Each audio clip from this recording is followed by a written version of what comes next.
The new mic works. Good job, Lindsay.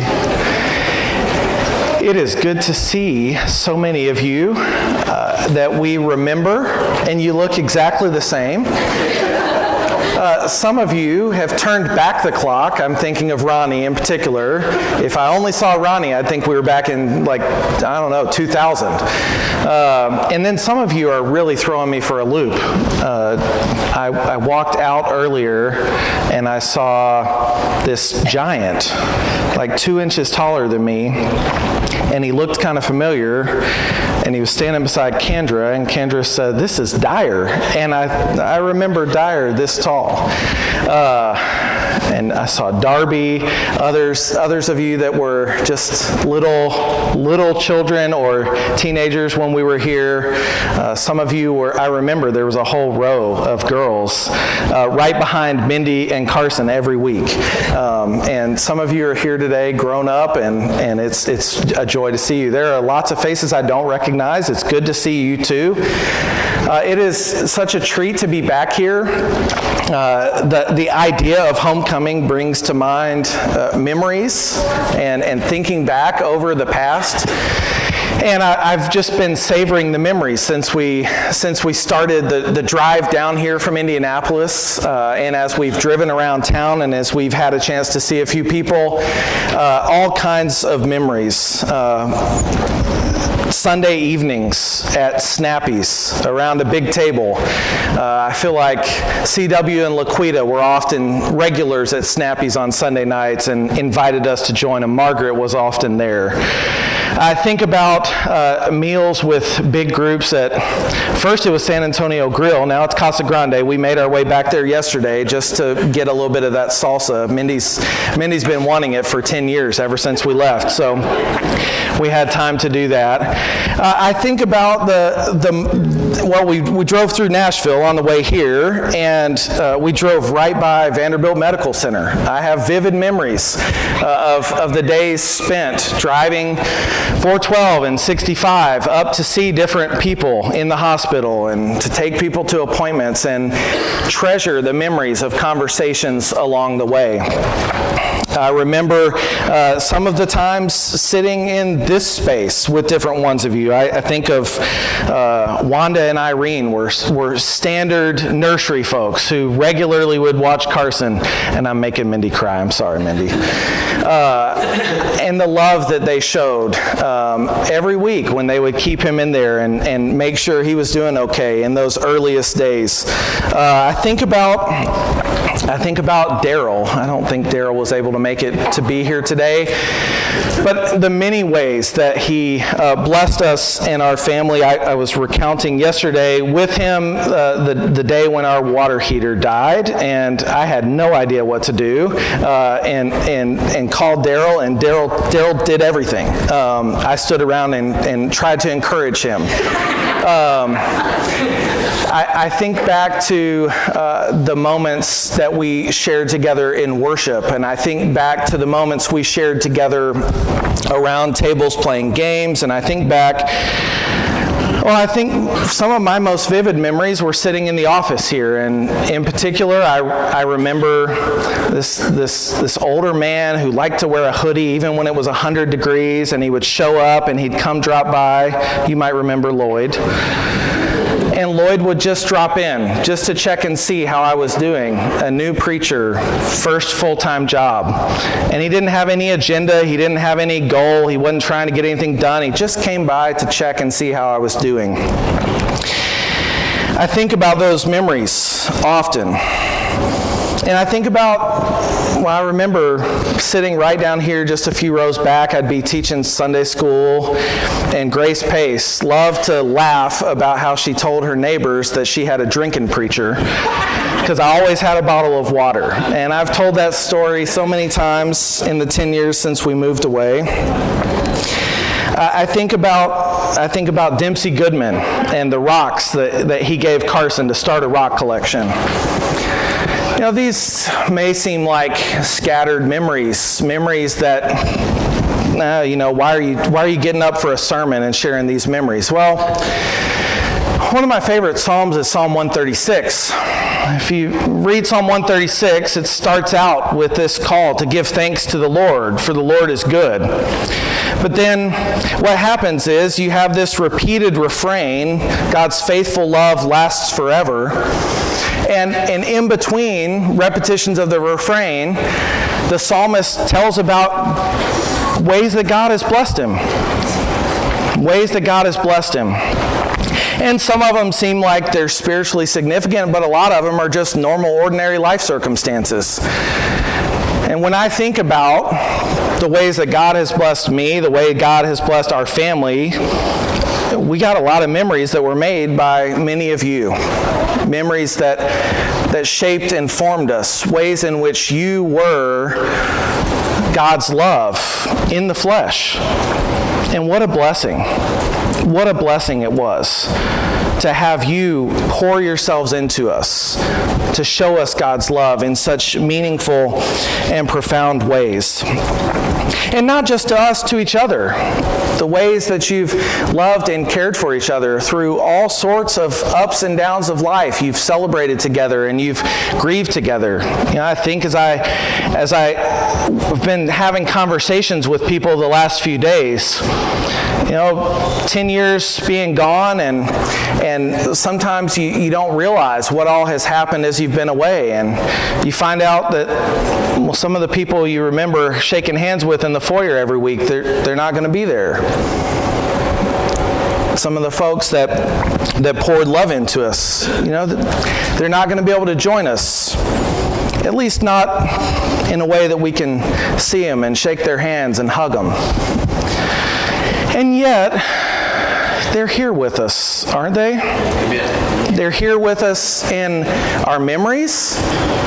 And we believe, part of what we do when we gather around the table is we commune not just with one another and not just with, the people in Indianapolis who are meeting right now at the same time. We aren't just meeting with the people, that we support in mission works around the world. We're meeting with brothers and sisters in the faith throughout history who we share a common bond with in Jesus. And so I think this morning, I can't give Edwina a hug, but she's with us. And Bill Skelton and Lucy. I think about, I'd do anything to give Lloyd a hug.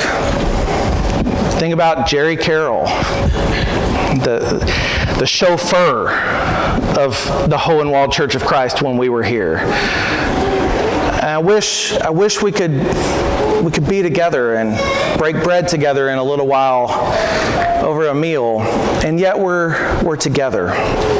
We're together. And even as I think about the folks that aren't with us, I think about all of the new life that is here since we've been gone. I was just laughing. I was trying to listen to Rick a little bit, but there was so much noise from little babies earlier and little kids, and that's a great thing. The new life is such a blessing.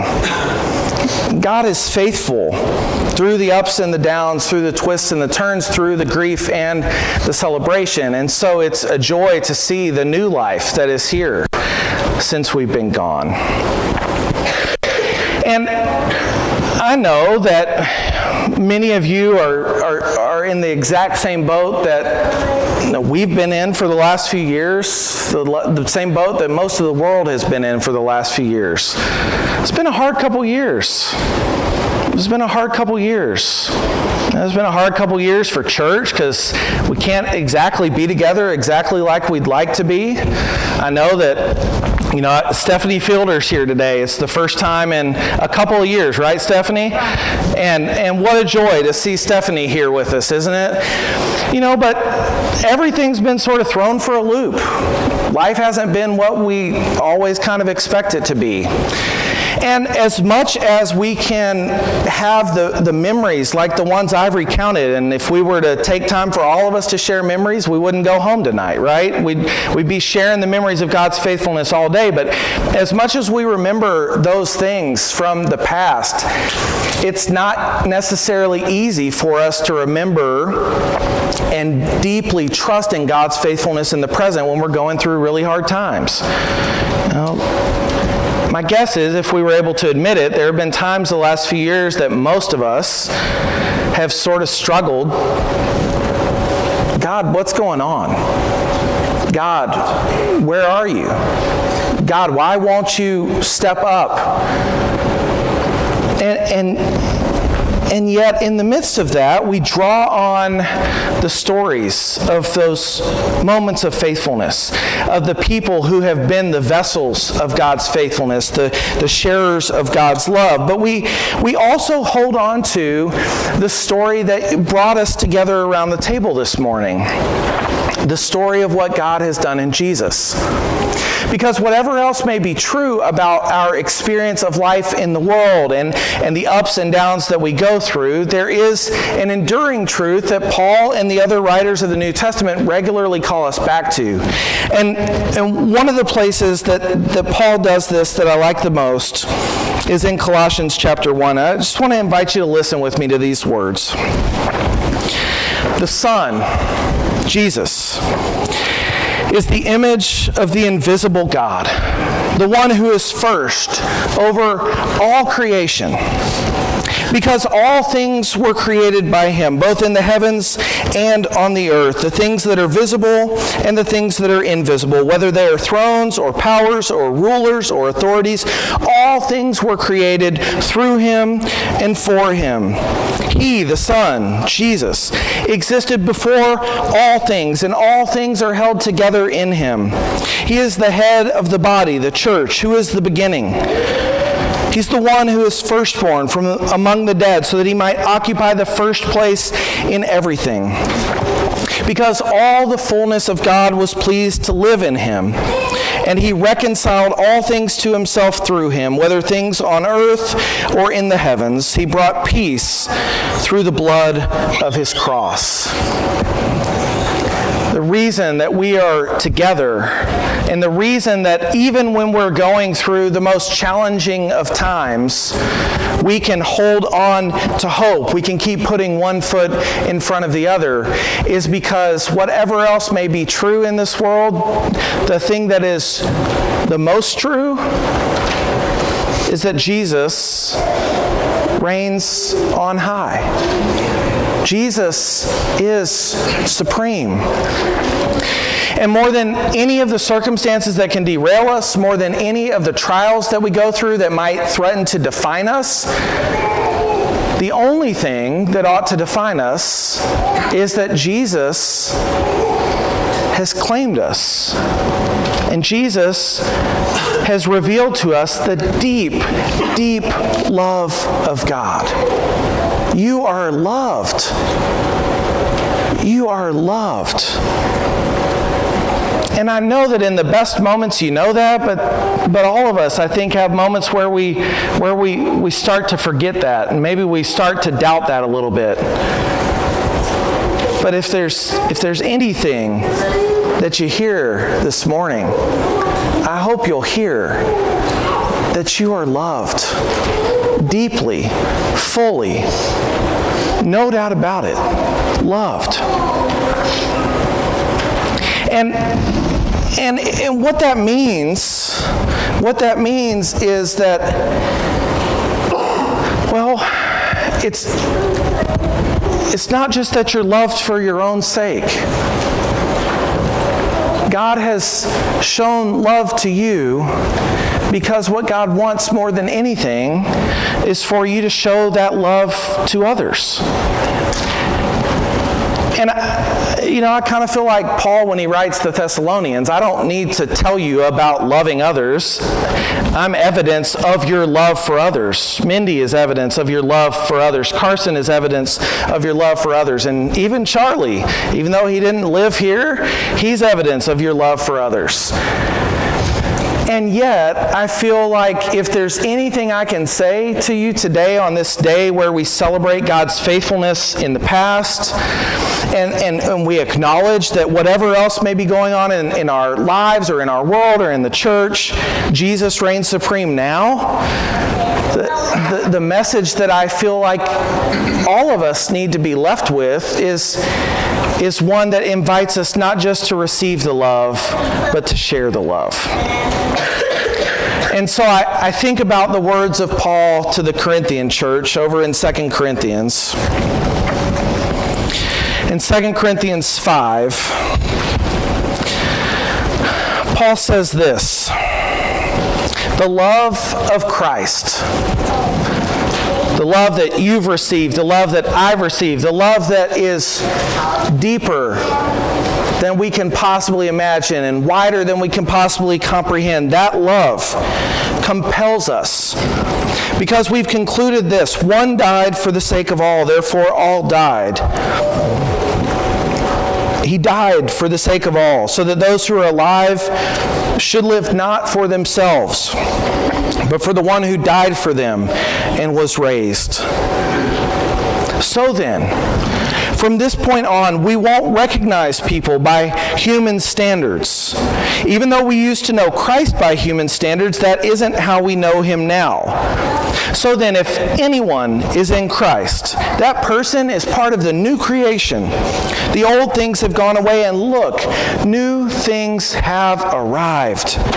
All of these new things are from God, who reconciled us to himself through Christ and who gave us the ministry of reconciliation. In other words, God was reconciling the world to himself through Christ by not counting people's sins against them.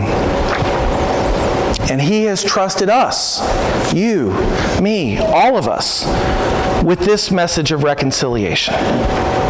He's trusted us with this message of reconciliation.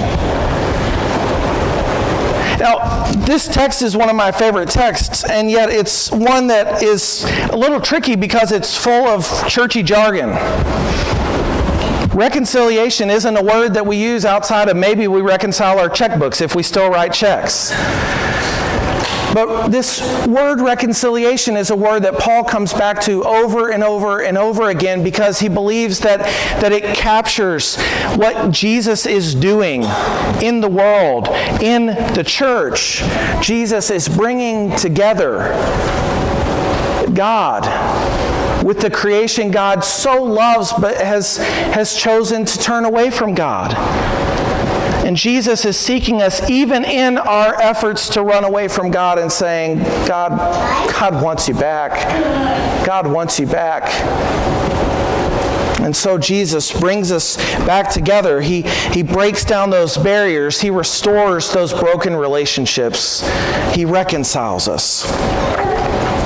And even if we kind of get our minds around the concept of reconciliation, it can sometimes be hard for us to imagine, well, okay, Paul, what in the world does it then mean that we are to become people whose message is reconciliation, that we are to become agents of reconciliation? It sounds great that Jesus does that, but what about us? What about us? You know, I think it starts with something really, really simple. Because if we pay attention to the words of Paul, we sometimes get moved on to this idea that we're trusted with the message of reconciliation. But when he talks about what God was doing in Jesus, what reconciliation really looks like, it's quite simple. Not easy, but simple. What does it mean for God to be reconciling us to himself? Not counting people's sins against them. Not counting people's sins against them. And so I guess, if I could give you one message of encouragement, one challenge of how to live your life, that would be it. Not counting people's sins against them. That's kind of what Greg was praying in his prayer earlier. Help us not to be judgmental. Help us seek to understand. Help us be able to love the people around us. What difference would it make if the church became known as the people who, like God, don't count people's sins against them. Again, that can kind of sound like, okay, Keith, but, what in the world does that look like in, day out life? Well, the best example I've come across in a long time happened in Mindy's 4th grade classroom last year. She had a student, we'll call him Tom, and Tom just had a hard life. He has a hard life. And that hard life meant that when he came to school, he made everybody else's lives harder. He wasn't kind. He wasn't respectful. He just made everybody's lives harder. And a lot of the kids, they tried. They tried to be kind. They tried to show love, but at some point, the patience just wore out. I mean, a couple months into school, most of the folks had kind of thrown their hands up. There just doesn't seem like there's much we can do. But I'll never forget the day Mindy came home and she said, we were doing this group project today, and I asked the kids to pair up. And I never quite know how that's going to go, especially with Tom. But she said that the coolest thing happened today. And then she started to talk to me about Javen, who is a preacher's kid, 9 years old. I was a preacher's kid too. I could tell you how I treated the Toms at my class. It wasn't very good. I counted their sins against them. I'd like to say I've learned a little bit since then and wouldn't do the same now, but not back then. If I'd been in that class and we'd been asked to split up and pair up and do group projects, I would have found anybody but Tom. And if I were stuck with Tom, I would have demanded to be by myself. But Mindy said, Javen, this 9-year-old preacher's kid, he walked over and he sought out Tom. It wasn't that Tom was the only kid left and Javen was stuck with him. He went and sought him out.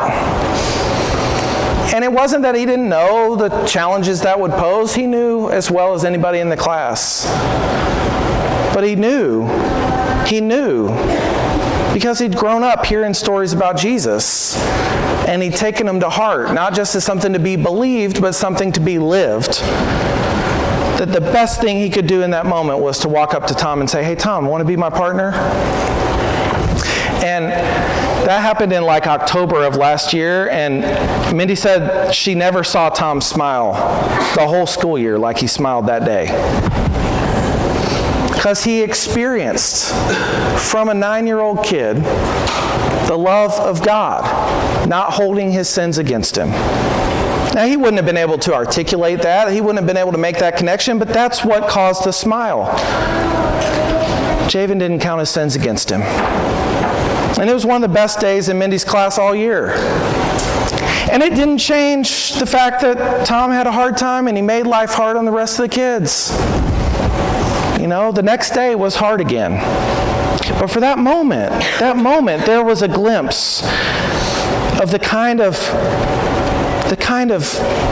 peace, the kind of hope, the kind of joy, the kind of love that can be shared and experienced and lived when somebody chooses to carry out the ministry of reconciliation, not counting people's sins against them.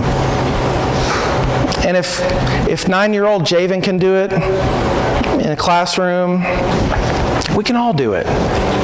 We can all do it, from the youngest of us to the oldest. That's the ministry that we've been given, all of us. Not just those of us that are preachers, not just those of us that are elders, not just those of us that serve in other capacities. It's the ministry that all of us have been called to show the love of God by not counting people's sins against them. And so my hope, my prayer for you is that you'll continue to live into that. To live into that calling, to embrace that calling, to be ministers of reconciliation. You know, I had a front row seat or stage view to watch it lived out for nearly 4 years. And it was a joy to see it lived out. And it's a joy today to see the fruit of 10 more years of living out that ministry. You know, but there's never a time where we decide, oh, we've kind of got it done. We've done enough, right?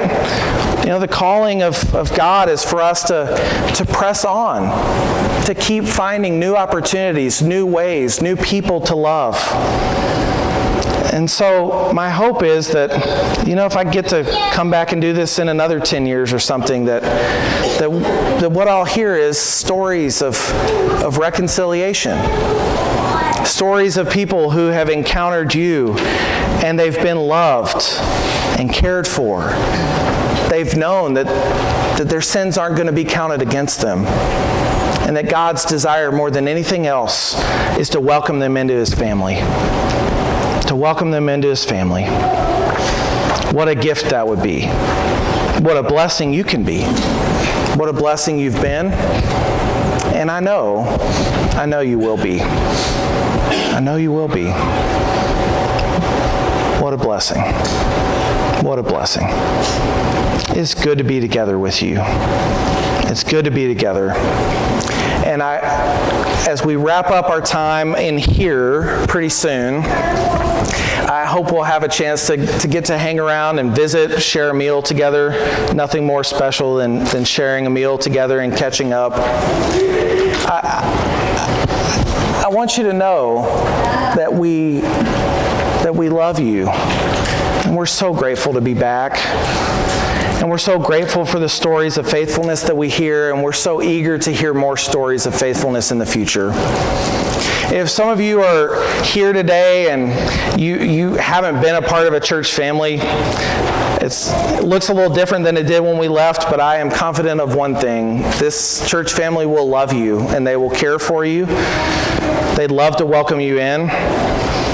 And if you haven't made a decision to commit to following Jesus, you know, they'll be willing to help you do that too. And if you need prayers, this is a church that will pray for you and care for you and walk alongside you through whatever it is that you face. And so if you've got something that you're going through, if you have a need this morning, I know that they'd be happy to pray for you. Greg's going to come up here in just a minute, and while Steve leads us in a song, going to be available if anybody needs him. But I hope and pray that if you're searching for that, you'll find that in this church family. We found it, and we're so thankful for it. Even as we're far away, we bear the fingerprints of this church. And we hope that if you're looking for that, you can find it here too. As we wrap up, may you be ministers of reconciliation. May you know that you're loved by God. And may you remember God's faithfulness even in the moments where it's hard. Because God is good. And God's faithful love lasts forever. God's faithful love lasts forever. Let's stand and sing together.